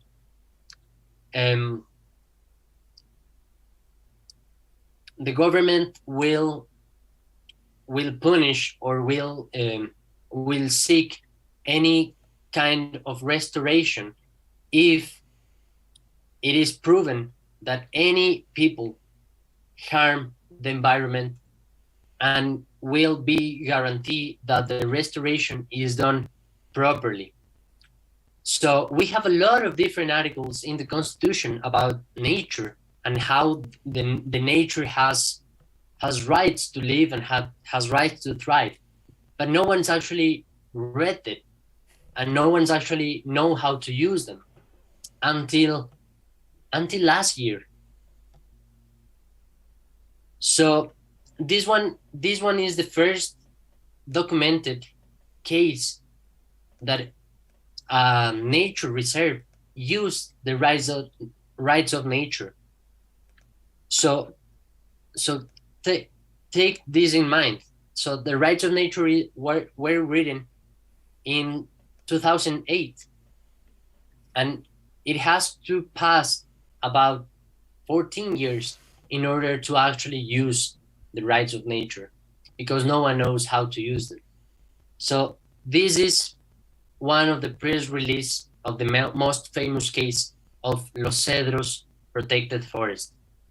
It says, as Joe was saying, as we have these laws in the Constitution, it goes to the maximum court, the Constitutional Court, and this court rules that mining in a protected forest is unconstitutional and violates constitutional rights of nature. But how does how this case unfolded? It was very interesting because, as Joe was saying before, there is a lot of mining concession overlapping protected forest that is somehow contradictory. And I was explaining that you can own the land, but from above the ground, and the resources are from the government, right? And the government can use these resources the better way they think, right? So Los Cedros is a bit south to Dracula, in the same in the same ecosystem, in the tropical Andes ecosystem, but not in Carchi, not on the Colombian border, but more on the south, near Quito, we will say, right? And as Joe was saying, the mining concessions, we have a lot of overlapping between mining concessions and protected forest. So Los Cedros has the same characteristics of Dracula. Let's say it is full of endemism, endemic animals, a lot of it is also a natural corridor between a different protected forest, and it is huge plot of land, right? So as Los Cedros is not as remote as Dracula, the exploration phases were developed before Dracula, right? Because of the accessibility, nothing else. And it happened almost the same as Dracula, right? They decimate a completely ravine because of the exploration phase. They mine to try to see if there's minerals there, gold mining precisely. So the exploration phase decimate a complete part of the Los Cedros protected forest. So Los Cedros knock on the door of a lawyer, and the only thing that saved Los Cedros was the scientific evidence, right? Because the land, because of the law of the constitution in Ecuador has said specifically the government will guarantee that the processes of the environment will be developed naturally, and the government will seek restoration if any harm is done in the environment, and will protect the environment for the extinction, the contamination, and so on, right? And the lawyer of Los Cedros take all these articles in the Constitution and took all the information of scientific information gathered throughout the years of endemic fungi, endemic birds, endemic frogs, and how the ravines were before the exploration, the mining exploration, how the communities were before the mining exploration, and how the mining exploration damaged the natural flow of the communities, and how the mining exploration damaged the natural dynamics of the ecosystem in Los Cedros, right? So the only thing that Los Cedros that saved Los Cedros in this case, because Los Cedros is, as Joe was saying, if you put in a balance between conservation and economic power, that mining company has economic power, it is very difficult to fight against it, right? But the only thing that saved Los Cedros was scientific evidence, and it put a precedent for us, for example, for the other ecosystems that are overlapping for mining concessions. So we have a mission now of gather a lot of scientific information of flora and fauna in all the reserves that are overlapped with mining concessions, because if we don't know how was the natural dynamics of the environment before the mining, we cannot put evidence into the court of how the mining exploration is affecting the environment. So in this endeavor, there are a group of people creating a network of training the local park guards in order to gather this information, because Joe is in the UK, Lucy is in the UK, I'm in Quito, and it is logistically difficult to deploy scientists into the reserves 3 months in a row to gather all the information that it is needed for court defense, right? So it is wise to train people, local people, that is there, that is logistically easy, feasible to gather the information, the scientific information, to protect the land. So this is where science, local community, outreach, and local community indigenous involvement takes place, because if we don't have information, we cannot defend in the court. So what you're saying, Julio, is that it's not enough to prove that something has happened. There has to be an additional layer of proof that it has actually disrupted the preserved, or the biodiversity. So and all of this data that you're talking about is preventative data, isn't it? You know, it's for a possible future situation in which something has happened.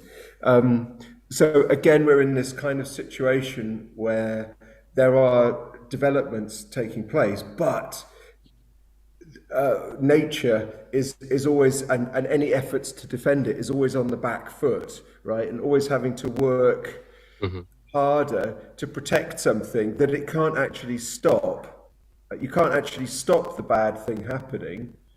All that would happen is you prove that it's been disruptive, and there would be some process of returning things to the order. But as you've talked about, that's probably quite unlikely because of just how sensitively calibrated everything is. So when the damage is done, the damage is done. So whilst all of this is very good, damage is still a thing that everyone is preparing for, right? Right. I think. But go. You go first, Julio. But as mining doesn't happen suddenly, right? It comes in phases, and the first phase is exploration. Usually, the exploration is actually less problematic than the exploitation phase. So at first we can have a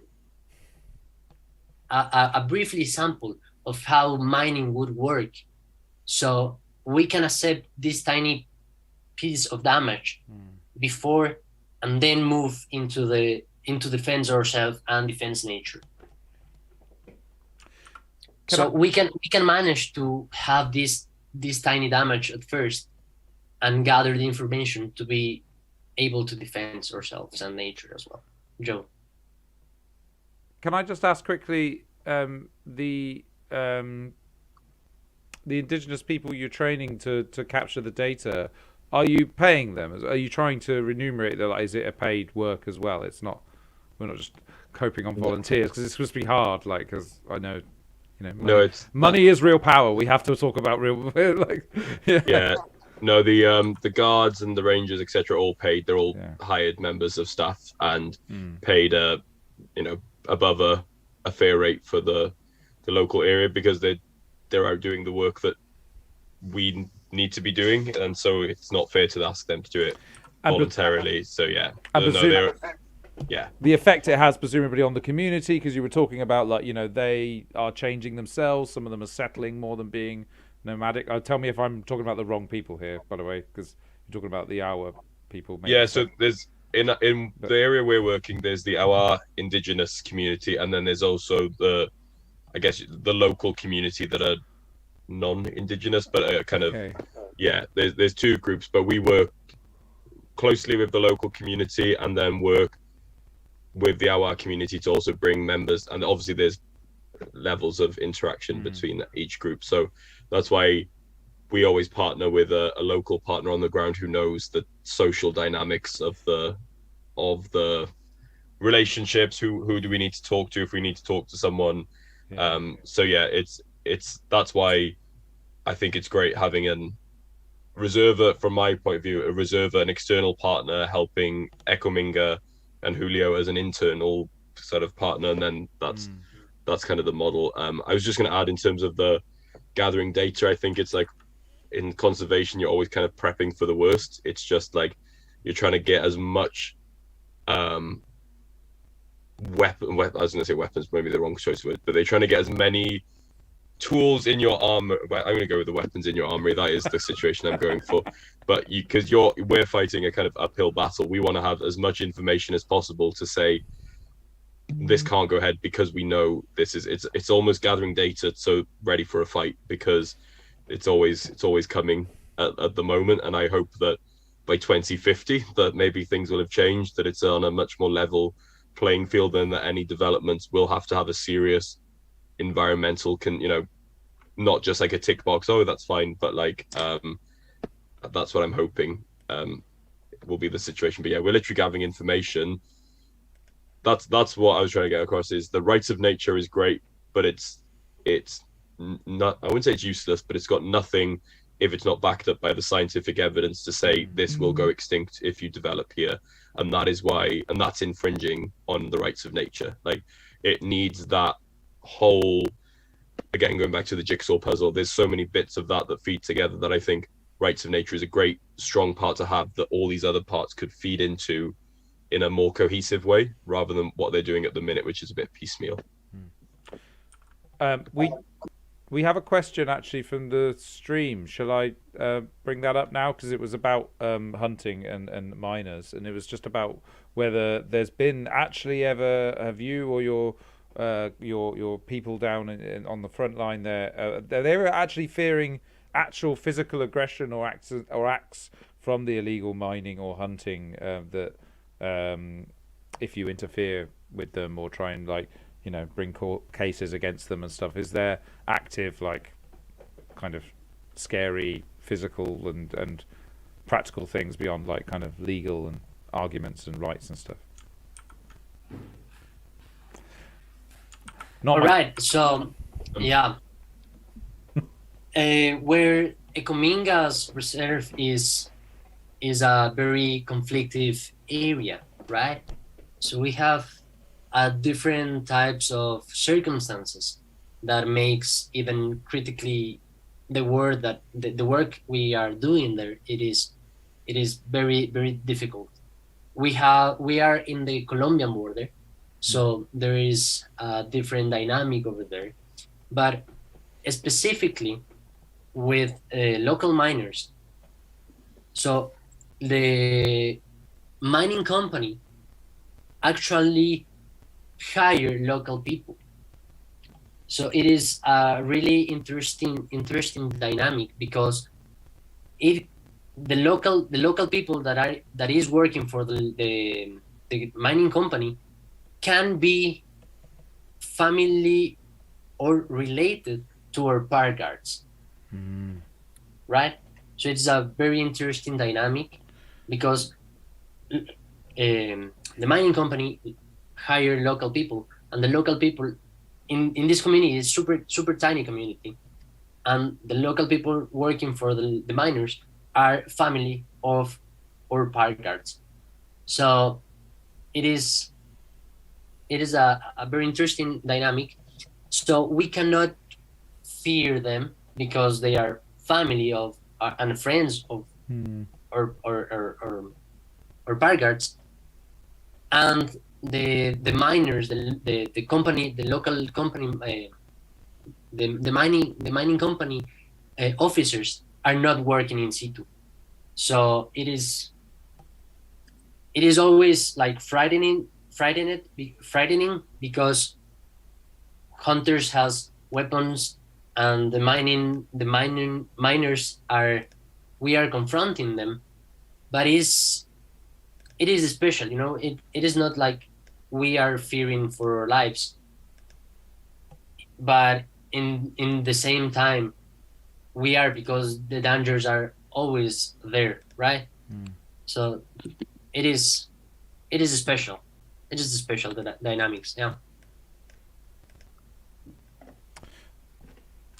Thank you. That's just really fascinating. Absolutely fascinating that's the kind of dynamic you have to deal with, because I can't imagine. It almost feels like you can imagine these communities must feel like there's these forces vying over their kind of their perspective on the universe, right? Like, I mean, like, and when money's being thrown around, I'm sure, where, you know, people are being hired and paid to do different work, and at the end of the day, people are just trying to survive or do the best they can in their life, and it's just be a real challenge, a real fascinating stuff. We have been talking. We've kept you here for a couple of hours, haven't we? So we're probably down to our last few moments. I wonder, are there any more questions from anywhere knocking around? I know I've got a couple. Tom, have you spotted any? Is there anything around? So I saw that one on your. That was on your stream. That was on the. That was an Ulrich Young question, by the way. That was. So shout out to Ulrich there. I'll just check mine. No new questions there. I just want to quickly just check my list of questions, just because I want to give people the opportunity, because we did say they would do. Yason, are you still around? Are you up for asking some questions about storytelling? Yeah. So, you guys mentioned storytelling at one point, and how do you guys, I guess, incorporate that into your, I guess, program? Yeah, I think storytelling for us at Reserva is, well, it's one of our three pillars: is education, conservation, and storytelling. So it's almost like every project we do, storytelling, it's the kind of one of the key parts of it. It's not a case of let's do this cool project and then go, uh-oh, how do we tell the story of it? It's almost built in from the start of how did we come to the decision of this project? It's always been there, and we're really fortunate to have a large number of storytellers in whatever format they tell stories. So Julio is an incredible photographer. We've got some really talented videographers. I can write a policy paper, which I guess is storytelling in its own variety. We've got animators and musicians. I think the other part we try and do is say that storytelling isn't just, what we think of as kind of BBC documentaries. It's also how do you use social media more to tell a story, because it's a really powerful tool of getting a story, but the way you go about creating that content would be different from like a whole big setup of carrying around a whole video pack. But for us, it's very much about at Reserva, obviously we've got two key aims, which is to protect biodiversity but to empower youth to do so. So we always have that kind of hook of our storytelling running throughout, is here's the incredible biodiversity on this land and here's the youth working to protect it. So the story, I wouldn't say it writes itself, but it's always a really nice story to tell. And then obviously we come up against things like the mining situation, but again, it's still trying to, because I think one of the other possible questions was, how do you balance sort of optimism with telling it as it is a little bit? And we always err on the side of optimism, of being like, this is what the world, we have in this beautiful world, this is what we could lose, and but not sugarcoating it, being like everything's hunky-dory, but being like, I personally find it quite demoralizing if we always go down the route of, that's it, we've lost this, we've lost that, we've lost this. And I do think we need to err on the side of, yes, we're losing stuff, but we can still turn it around, and yes, we can still do it. And then here's what the incredible paint it in that picture. For me at Reserva, that's what we try and do. Sometimes when we first discovered mining, you can't help but be a bit negative, and you can't help but be but it's trying to be, okay, we've got a fight on our hands and we need you to come along with us, rather than everything's messed up.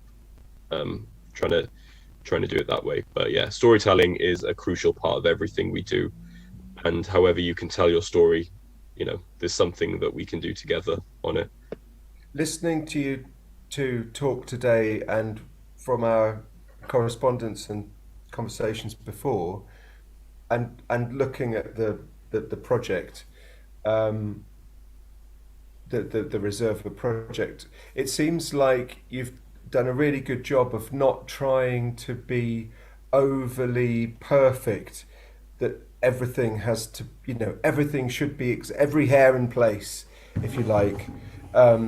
Instead, it's a much more practical or practicable level where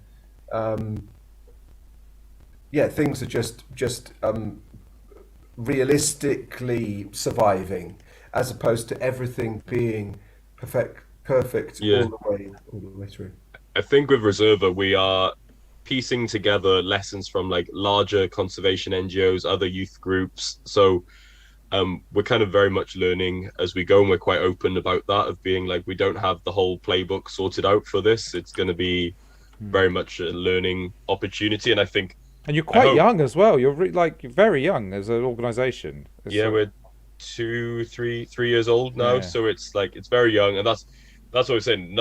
When we go to this project, we're about to launch some other projects now in Colombia and Panama. The Panama one being a marine related one, which I'm very excited about. But we'd love to hear some of that. I know some of our people love marine biology, and we'd love to do a marine biosphere kind of maybe we need to get you back and do another follow up and talk about the marine stuff, because we didn't get to that, because that would be super cool. And my other question was going to be about future projects, so maybe we could do a shorter thing.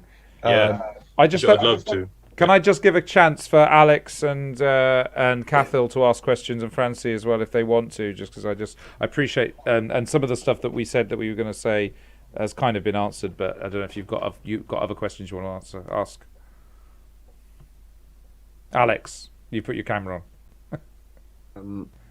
Sorry. I suppose sort of the question I got allocated got answered a bit, thankfully, with the sort of, what was it, the balance between optimism and stuff. I suppose I'm just sort of confirming that. I sort of picked up, would you say that it's sort of you're sort of balancing the sort of emotions you portray when you portray what's happening, and what, like, the different thing, like, when you discover the mining, you can't be like, woo, mining, anyway, let's fight this. But like, I suppose, I think conservation for so long has been kind of like numbers and stats based, that it's almost lost the emotion side of it. And I'm not saying that we need to put out videos crying every time we lose. I'm not saying it needs to be that kind of outpouring of emotion, but I do think that storytelling, when it comes to conservation, does need a more emotional outlook. So how does it, like, the whole Million Letters campaign that we do is about young people writing how they feel about nature loss and what they want to see done, and that's such a powerful way of cutting through the kind of, we're losing this number of species every year, we're 1,000 times above the background extinction rate, all of those kind of facts. It almost puts a storytelling aspect to it, of people being like, you know what, I used to see curlews. I'm thinking, I used to see curlews down the estuary where I lived, and now I haven't seen any. And it's putting a story to it, rather than just being like, we've lost 50,000 curlews this year, or whatever the stats. I'm not sure about the stats exactly, but I do think we need that, and then always tailoring it with, I guess, finishing it off with a little bit of a call to action, like a little call to action. It doesn't need to be like, go sign this, go that. It's just like, but I know I can do something, and find out. But there's been times where both Julio and I have just sat on Zoom calls and probably a little tear because something has happened, and it comes out. But which also links to my other point about conservation being in community, never doing it inside, like, by yourself. Always have people that you can chat to, and I hope that the sort of gaming approach that you're going for will actually help build that sort of into it, of being like, there's some element of others in conservation, not just me. But Julio, I don't know if you've got anything to add on emotion, but that's my take on it anyway. I think one short thing I want to say is the supporting net we have, right? So even that Marco is an orchid guy, Andy is a fungi guy, Lucy is a moth, and everyone is a specialist in something.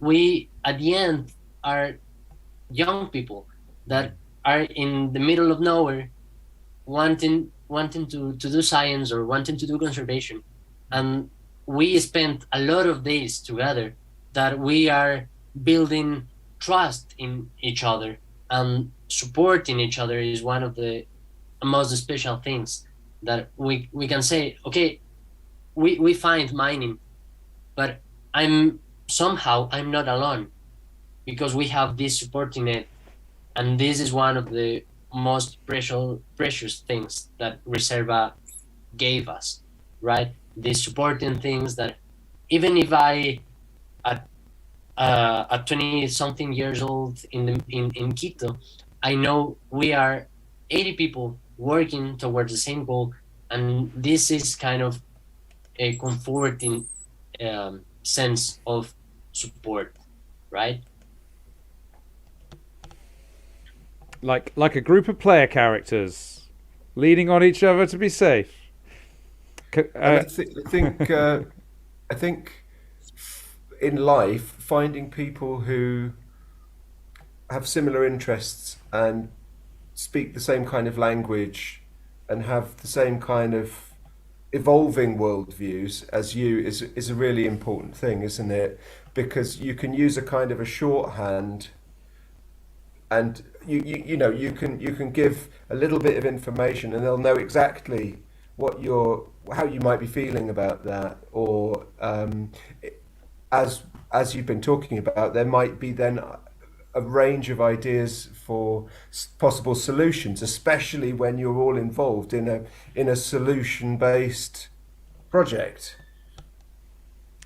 Yeah. So I think that's absolutely brilliant. Cathal, last question, just because I want to make sure everyone's had a chance. if you wanted to ask your question, I mean, because or your own, if you've got your own perspective or statement or anything. Yeah. So you've mentioned storytelling as a large part of it.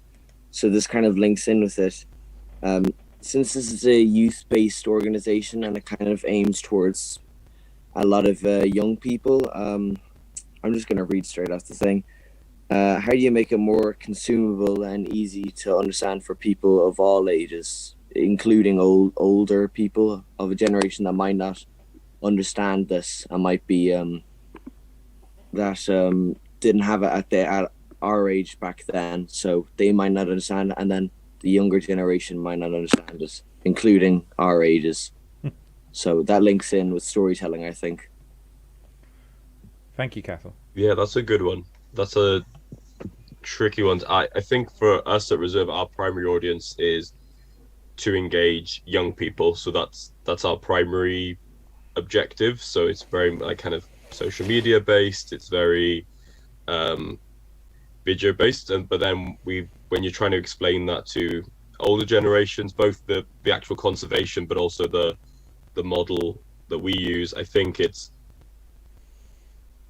I might have to come back with you on an answer to that one, because I think what we try and do is inspire young people to then go into their community and network to talk to people. So it's giving a young person in India the feeling that they can go into a group and say, like, to their mum and dad or to their thing, say, like, this is what we think, and helping them feel confident enough that they can convey the message.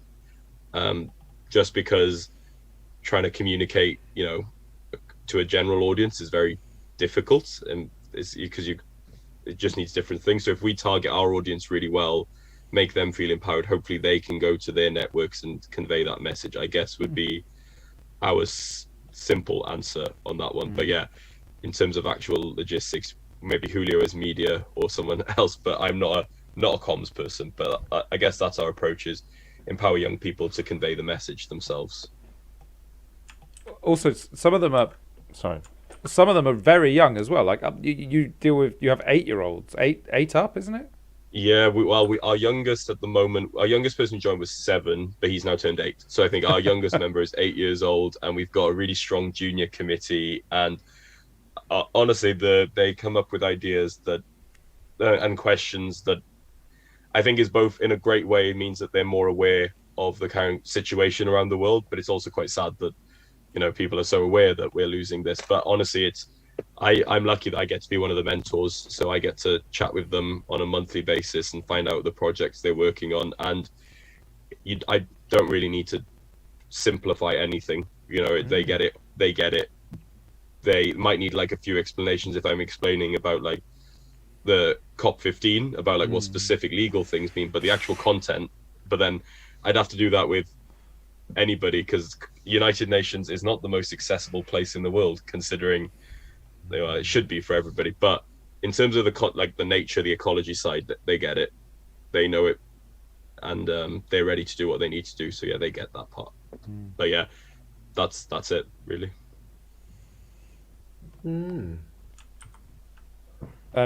I have loads of more questions I could ask, but I won't, because it's not my project. It's the young people's project. Maybe I'll have to. We'll have to ask them to come back. Have to ask you, Joe and Julio, to come back another time. And I'll say, if there are more questions like immediately, like please feel free to email, or I think Julio's contact details. I'm more happy to join, on Instagram, anything like that. Please do reach out, because always happy to chat. I want to just flip the table one thing. Do you have any questions about our project, about what we're doing, for the young people particularly? I'm trying to think. Yes, I do. But then a lot of it is because I've never been big into gaming, so I'm really intrigued to see how the sort of conservation element comes into it.